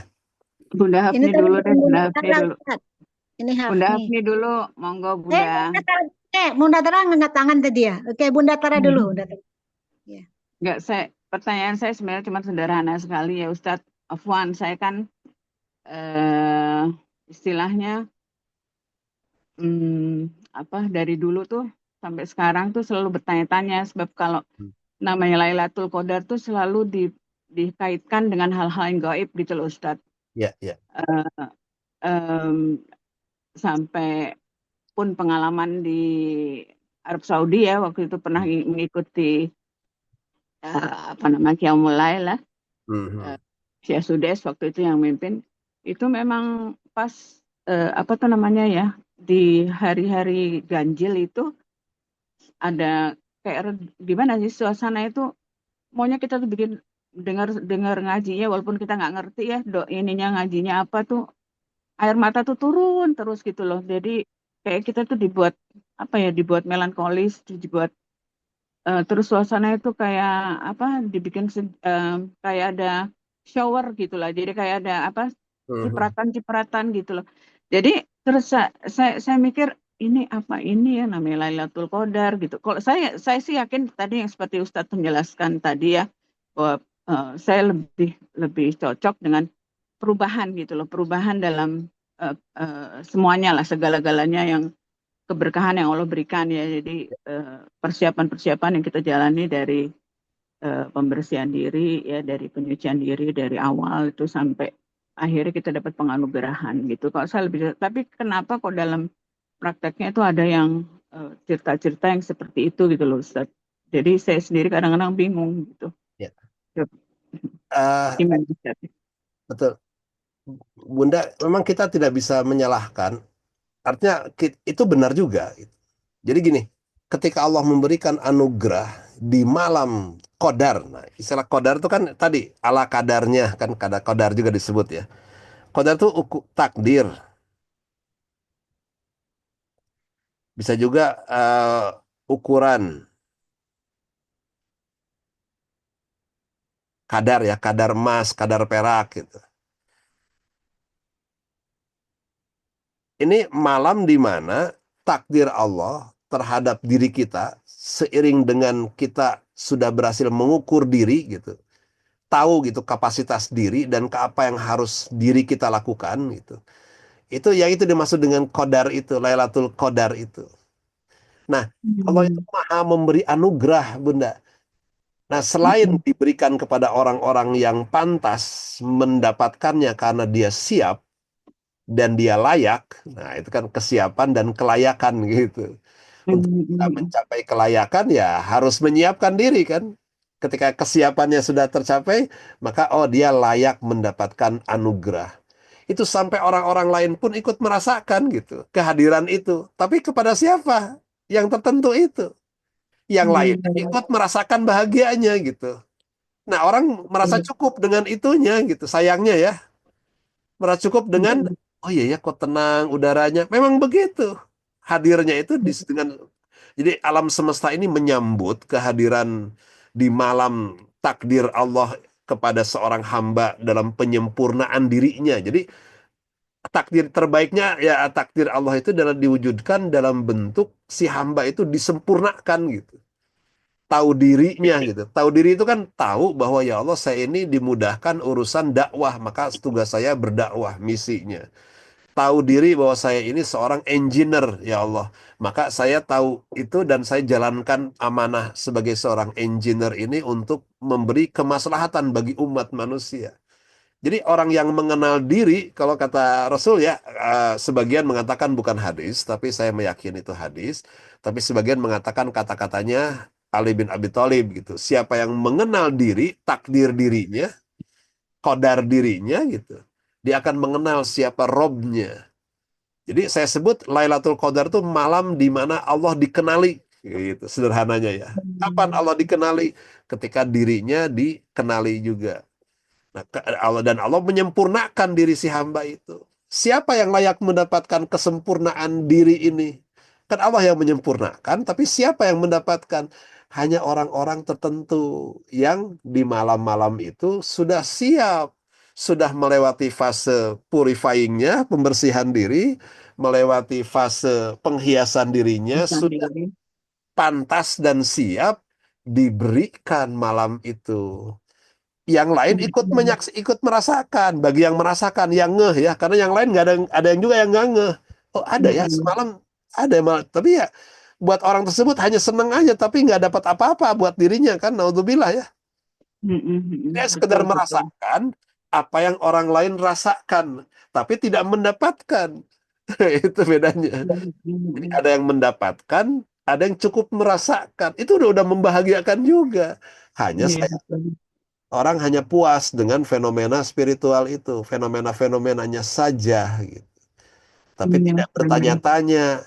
Saya seneng nih di malam ini masih bisa ibadah dan merasakan kok tenang, damai gitu. Alhamdulillah ya Allah. Ada yang cukup begitu aja. Padahal nggak betul. cukup itu. Tapi udah lumayan ya gitu. Mhm. Mudah-mudahan lah yang pada malam Lailatul Qadar datang itu orang tersebut merasakan nikmatnya lalu kemudian tersadar, ya Allah, saya juga ingin meraih langsung gitu. Di malam itu tentang diri ini disempurnakan olehmu ya Allah, dibuat hamba mengenalmu ya Allah melalui pengenalan siapa diri ini, apa tugas diri ini. Menakjubkan ya, Bunda ya. Itu Iya betul, luar biasa. orang-orang cukup puas dengan pengalaman aja, ya silahkan. Itu pun nggak rugi juga sih sebetulnya. Nah, yang repot yang Iya. malam-malam itu malah ketiduran itu yang repot ya, merasakan enggak, apalagi mendapatkan, naudzubillah. Nah itu jadi Mhm. semesta alam itu membaca ketika terjadi peristiwa itu, memang mereka berdiam langsung takjub gitu dengan turunnya malaikat-malaikat. Kalau ada yang melihat ya, itu memang fenomenanya menakjubkan. Ya, sebab ada juga yang sampai lari-lari ke laut lah segala macam gitu, Ustaz, sampai saya pernah kok sampai segitunya gitu loh. Saya pikir ada yang pergi ke tempat-tempat yang untuk memperhatikan, oh ini benar. Padahal kalau menurut saya kan bukannya lebih baik itu kita malah Betul, mengintrospeksi diri, makanya memperbaiki diri, betul. terus Itu tuh yang untuk kedepannya gitu loh Ustaz, supaya kita lebih baik lagi. Jadi bukan hanya sekedar pengalaman apa ya, pengalaman sesaat gitu. sama, makanya umroh dan haji mabrurnya di mana? Mabrurnya Hmm. bukan pada saat pelaksanaan umroh dan hajinya sempurna sesuai syariat. Tidak, saya mengertinya mabrurnya itu pasca perjalanan itu Betul, merubah betul. total dirinya enggak, walaupun bukan total lah, merubahnya lebih baik atau enggak. Baru di situ mabrurnya. Semakin tinggi kemakburan, semakin besar perubahan dirinya. Betul, betul. Lailatul Qadar pun harusnya begitu. Yang Hmm. mendapatkan pasti berubah, gitu. Yang sekedar Betul. merasakan, ikut senang dengan apa yang sudah diraih oleh orang lain, saudaranya, ya sebatas senang selesai di waktu itu saja, gitu. Iya, betul. Saya sering menggambarkan Lailatul Qadar itu seperti malam penganugerahan SCTV Award misalkan, atau Panasonic Award gitu. Kan ada yang diundang untuk masuk ke gedungnya di JCC Senayan, ada yang di Ya. antara yang masuk di gedungnya itu yang kemudian dipanggil menjadi nominator. Nah, di antara Mm-mm. nominator ada yang dilabeli sebagai pemenang anugerah itu. Yang Mm-mm. dapat hadiah siapa? Yang Pemenang paling juara. berprestasi, kemudian yang mendapatkan panggilan kan, yang dipanggil disebut nama sebagai pemenang gitu. Yang lain nominator bahagia, bahagia tapi nggak dapat, tapi sudah lebih bahagia karena sudah masuk ke panggung kan. Yang Betul. duduk di para ini nonton peristiwa itu ikut bahagia juga, tapi nggak mendapatkan. Yang di rumah Mm-mm. tuh, yang nonton TV acara Panasonic Award itu bahagia, seneng juga, bahagia juga. Tapi jauh dari cuma sesaat setelah itu selesai kan. Nah, yang dibawa, yang merasakan pengalaman dan terus nggak hilang pengalamannya itu kan yang dapat pialanya itu. Dibawa ke rumah, bisa terlihat, bisa ini terus kan. Nah, untuk bisa mendapatkan piala anugerah itu ya tentu dengan perjuangan. Nah, kita pun Betul. sama. Ini Allah tuh sudah membuat jutaan piala sebetulnya anugerah Lailatul Qadar itu gitu. Hanya siapa, Betul. diberikan kepada siapa nih anugerah ini? Ya kepada yang layak dan siap. Gitu. Kalau dua itu belum terpenuhi ya cukup bahagia, alhamdulillah, itu pun disyukuri lumayan. Tapi ya sesaat itu bahagia hanya pada saat ada peristiwanya, selesai, begitu diuji lagi oleh Allah dengan ujian kehilangan kesabaran, mengeluh lagi. Nah, kan gitu. Iya, betul. Naudzubillah ya. Jadi Syukran Ustaz, terima ya kasih begitu, banyak. Bunda. Insyaallah. Alhamdulillah, alhamdulillah, insya Allah. Ya. Ya, betul betul, Mbak Sentia ya. Oke oke. Ini saya sambil baca ininya, takut ada yang kelewat. Siapa Bu Hafni, silakan mau ikutan? Aduh, Bu Hafni ini. Assalamualaikum Ustadz. Waalaikumsalam warahmatullahi wabarakatuh. Ya, mangga mangga. Terima kasih ya. Kalau ini tadi saya dengerin yang gambar manusia dengan 6 itu dari Ya, Imam Ghazali itu ya sangat-sangat ini menginspirasi gitu Ustaz, ya kan. Sangat menginspirasinya karena sebenarnya ujung-ujungnya dari kita puasa itu kan la'alakum tattaqun. La'alakum itu kan can be ya, dapat, can be tidak gitu. Bisa dapat, bisa ala-ala. Ala-ala itu kan semoga, ya, semoga, pengharap. semoga ya, pengharapan. Jadi apa namanya, bisa dapat, bisa enggak. Sebenarnya kenapa takwa kan gitu ya. Kalau saya senang sekali tadi dengar penjelasan Ustaz itu. Karena sebenarnya puasa itu termasuk di dalamnya ada Lailatul Qadar dan bulan Ramadan turunnya Al-Quran. Semuanya itu kan Allah Subhanahu wa taala itu menyiapkannya, menyiapkan eksistensi manusia untuk memainkan peran di muka bumi ini kan. Allah itu sebelum menciptakan Nabi Adam AS itu kan sudah bilang sebelum diciptakannya Nabi Adam, saya waktu rapat di alam sana itu ya, saya akan menciptakan manusia yang akan menjadi khalifah fil ar kita kan. Jadi puasa ini dan tentu yang ibadah-ibadah lain juga, kewajiban-kewajiban tadi itu menyiapkan untuk menyiapkan eksistensi kita ya, seorang Ustadz Dani atau seorang Bunda Tara atau seorang Hafni misalnya untuk bisa memainkan perannya the best gitu ya. Aktor itu tadi juga nyambung juga the best actress atau the best actor di muka bumi ini sesuai dengan tujuan penciptanya gitu, tujuan penciptanya gitu. Ya kalau di surat apa itu kan ada tidaklah aku ciptakan jin manusia kecuali untuk abdu, menjadi abduku kan gitu, menyembahku kan gitu. Jadi padahal abdu itu kan abdu dan rab kalau didengar penjelasan Ustaz Numan itu kan the highest position of a human being is being a slave of Allah only gitu. Nah, kan gitu.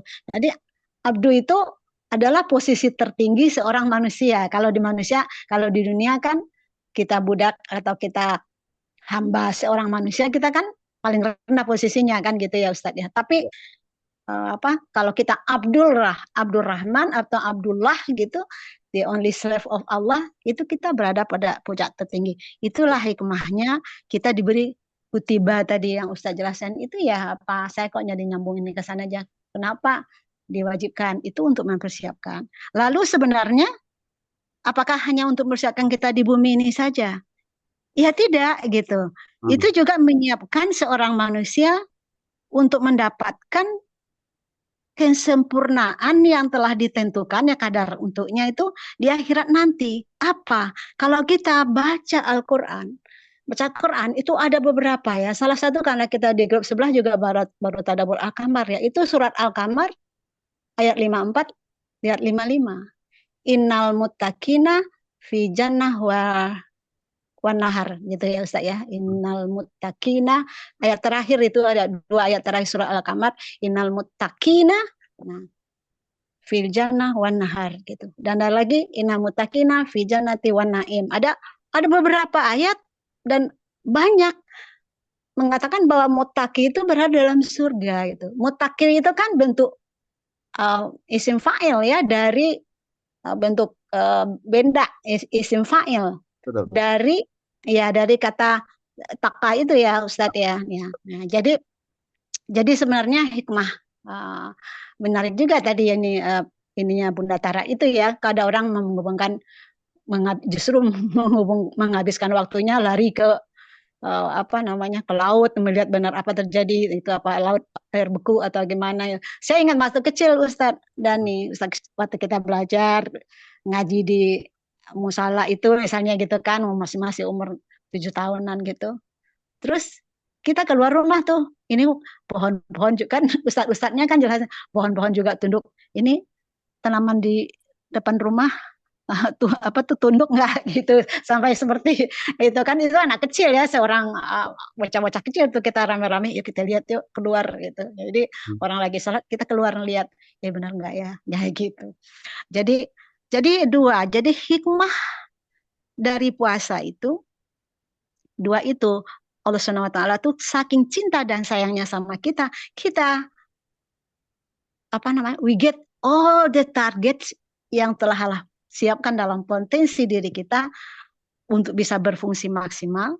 Kemudian dan juga untuk mempersiapkan diri kita di akhirat supaya berada dalam Jannatun Naim itu, jannah dan yang ngalir sungai-sungai itu, yang pokoknya yang itulah, karena banyak sekali untuk orang mutakin. Jadi sebenarnya kalau saya ini Ustaz, tolong diberi nasihat gitu, apa benar jadi tugas kita ini sebenarnya untuk memprotek diri gitu kan. Itaka itu kan proteksi diri dari yang 6 macam itu tadilah kata Imam Ghazali itu ya. Jadi kita sebenarnya semua yang apa kita kerjakan, tidak hanya selama Ramadan, harus ngarah ke proteksi itu, itu. Jadi itu sekarang Ya, yang betul. ya. Terima kasih Ustadz, itu aja cuma. Ya, alhamdulillah. Sepakat. Memang itu.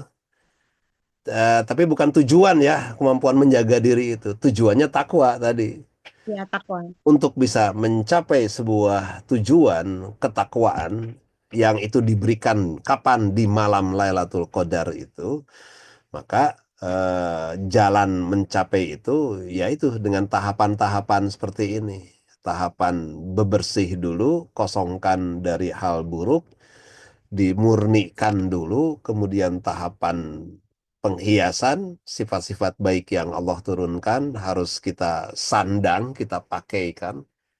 Kemudian kalau sudah memakai jubah perhiasan keindahan, sifat ya, bukan sekedar lahiriah, Allah berkenan tuh, wah ini sudah menarik perhatianku, kata Allah. Sudah layak atau siap atau belum nih? Nah, dicek nih kelayakan dan kesiapannya. Oh, ternyata dia sudah siap dan memang sudah layak. Oke, aku beri nih. Dan mudah bagi Allah ya memberi anugerah Lailatul Qadar kepada siapapun yang dikehendaki, itu sangat ringan. Bukan Allah tuh pelit ya, hanya susah, apa orang dibuat pontang-panting susah sekali, enggak juga ternyata bagi yang paham ya. Tapi memang butuh apa ya, menundukkan diri. Makanya ketika Rasul mengatakan setiap diri Bani Adam itu mengalir di dalamnya setan, kata Rasulullah ya, maka persempitlah dengan lapar dan haus ini. Jadi momen lapar haus, kita dilaparkan dan kita dihauskan, itu sebenarnya mempersempit jalan setan agar hati kecil kita, hati nurani kita mulai hidup, mulai berkata-kata gitu, mulai mengajak kita untuk merenungi kehidupan, memaknai hidup, kemudian mencari tahu, saya sudah siap atau belum, saya sudah layak atau belum.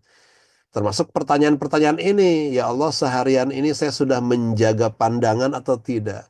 Seharian ini, itu di maghrib, sebelum maghrib ya, sudah menjaga pendengaran atau tidak? Sudah menjaga lisan, tulisan atau enggak? Anggota badan, ya Allah, hamba sudah. Jadi evaluasi harian itu kan menjadi sangat indah ya. Keinginan-keinginan hamba, ya Allah, dan harap-harap cemasnya ini. Jadi begitu, Bu Hafni ya, Bunda Tara juga nih. Mudah-mudahan, ya ini memang pertarungan hidup namanya ini. Terlihat mudah, padahal enggak. Terlihat rumit, sebetulnya kalau kita bisa meminta kemudahan pada Allah, dikasih aja kok. Mudah bagi Allah untuk memberikan kemudahan. Pertanyaan terbesar kita adalah kapan Allah memberikan kemudahan? Ya ini dengan amalia harian di bulan Ramadan ini. Gitu. Ini disebut gampang juga, enggak juga, disebut susah, insya Allah enggak juga. Nah, hawa nafsu kita bernama keputusasaan sering berhasil menggoda kita. Kamu mah nggak pantas dapat Lailatul Qadar, kamu mah nggak pantas dapat ini, wong ibadah juga angin-anginan, dibikin lemah terus ya, dibikin tidak mau berbuat apapun jadinya, naudzubillah min dzalik. Begitu. Baik, sudah jam 9, masih ada yang mau ini? Silahkan. Ini jam 9 waktu di Papua ya. Nah, tapi jam 8 sekarang waktu di Makassar. Kembali kepada Mbak Wening, silahkan. Kalau masih ada yang mau acungkan tangan, enggak.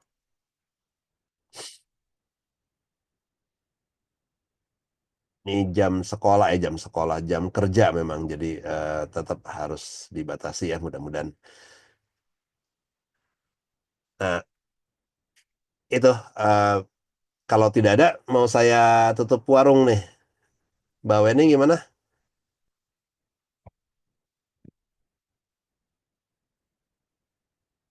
Nih, lagi ke belakang dulu kayaknya, Mbak Wening. Atau Mbak Admin, atau Mas Admin. Ini saya karena admin jadi nggak kenal Mas atau Mbak. Baik, kalau memang nggak ada, rasanya ini sudah cukup sih. Memang ini yang ingin saya sampaikan pesannya. Tinggal kembali kepada diri kita semua, apakah kita bisa menemukan sesuatu yang berharga dari uraian ini. Ya, alhamdulillah, rasa syukur ya untuk kita semua, insya Allah. Semoga menjadi bahan renungan buat kita semua. Yang paling menarik dan bermakna sekali adalah di nomor 6 ini. Jadi ketika hati kita senantiasa diisi oleh sebuah perenungan harap dan cemas itu, kalau cemas itu karena kita mencemaskan kekurangan-kekurangan kita, kelemahan-kelemahan kita, ketidakberdayaan kita, itu boleh sekali mencemaskan itu semua. Dan juga mencemaskan nilai pahala yang masih minim gitu. Kebaikan yang belum bisa kita lakukan, boleh mencemaskan itu. Tapi jangan lupa bahwa kita punya harapan. Allah tidak pernah mengabaikan harapan-harapan kita. Faida farogta fangsob, kata Allah. Jangan berhenti berharap, terus berharap. Tapi iringi dengan wa ila rabbika fargob. Dan iringi dengan kepada Robmu itu terus berharap. Jadi kalau fargob itu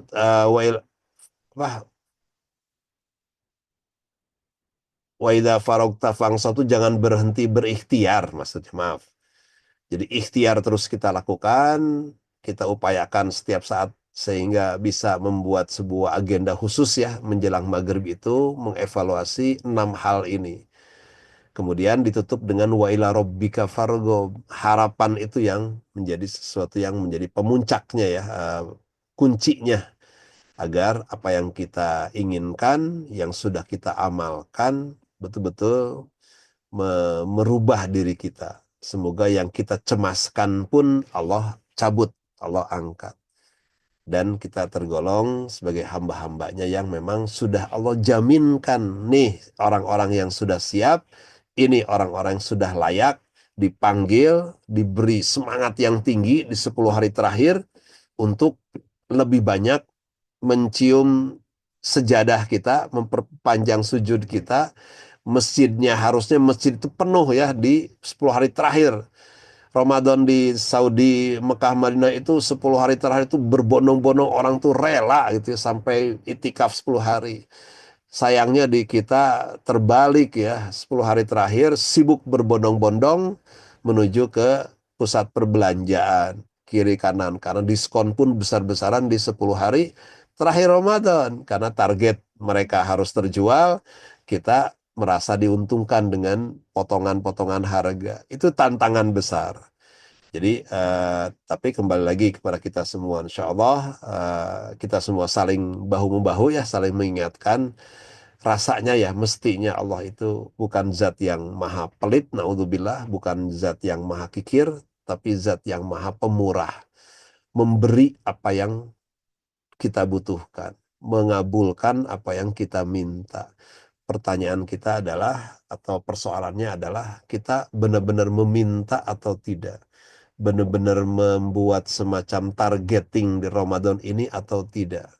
benar-benar apa ya, menyiapkan diri atau tidak. Itu yang jadi bahan untuk renungan kita semua ya. Eh, saya harus memastikan dulu Mbak Wening hadir. Nanti kalau nggak ada yang nutup, saya tutup sendiri jadinya. Sudah hadir Mbak Wening? Saya mau tutup dengan doa dulu. Atau Bu Hafni aja nanti yang menutupnya ya, boleh. Atau Bunda Tara, ini para senior ini semua ya. Jadi mari kita cukupkan di sini saja. Mudah-mudahan apa yang Allah anugerahkan buat kita semua, semoga ini menjadi hidangan Allah yang layak kita syukuri, yang bisa kita nikmati. Semoga Allah Ta'ala berkenan memberikan apa yang menjadi kerinduan kita di bulan Ramadan ini adalah bulan pencapaian sesuatu yang berharga ya.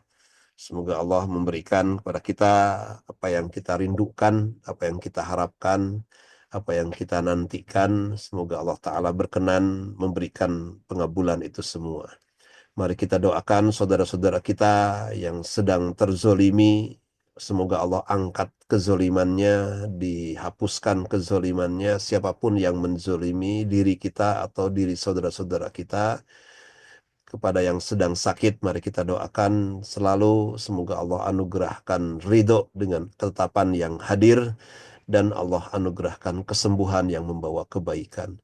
Mari kita doakan orang tua kita yang masih bersama kita, ya Allah, semoga mereka dalam sisa usianya Engkau anugerahkan kebaikan yang terus bertambah dan umur yang semakin berkah serta husnul khotimah. Untuk anak-anak kita yang menjadi tumpuan harapan kita, di mana doa mereka lah yang akan membukakan surga bagi kita semua. Kita betul-betul meminta, ya Allah, anugerahkan mereka menjadi anak yang qurrata a'yun, yang menenteramkan batin hamba.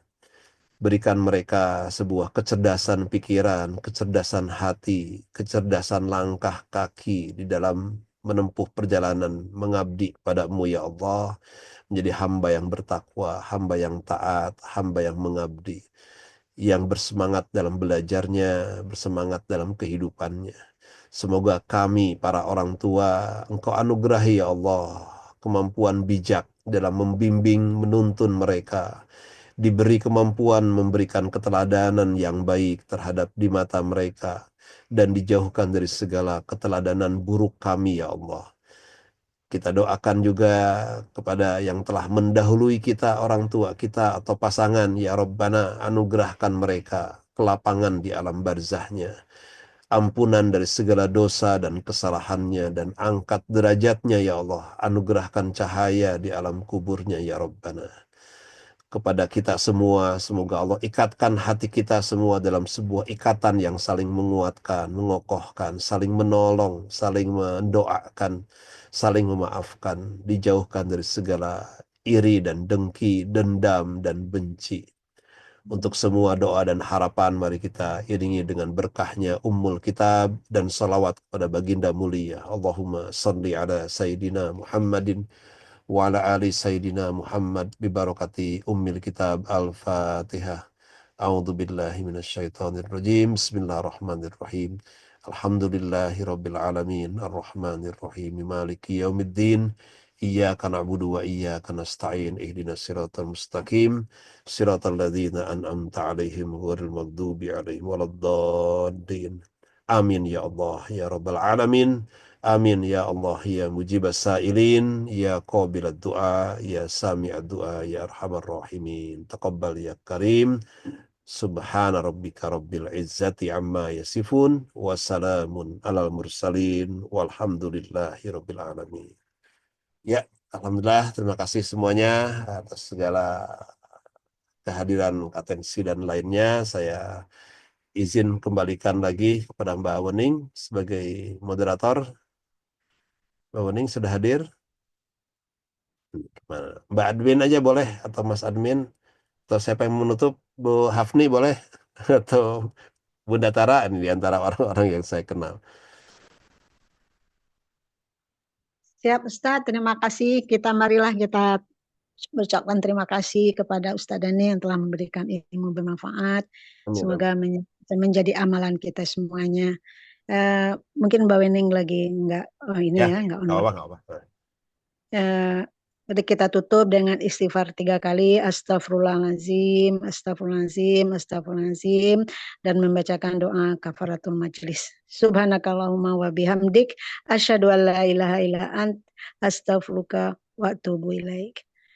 Mohon maaf. Assalamualaikum warahmatullahi wabarakatuh. Waalaikumsalam. Waalaikumsalam warahmatullahi Ya, semua wabarakatuh. pamit Syukran semua ya. Ustaz. Ya, sama-sama semuanya. Assalamualaikum. Salam. Mohon semuanya, Kang Dani, semua. Ya, mangga, mohon Bu Ajeng, mangga. Kita pamit ya, saya pamit juga. Assalamualaikum.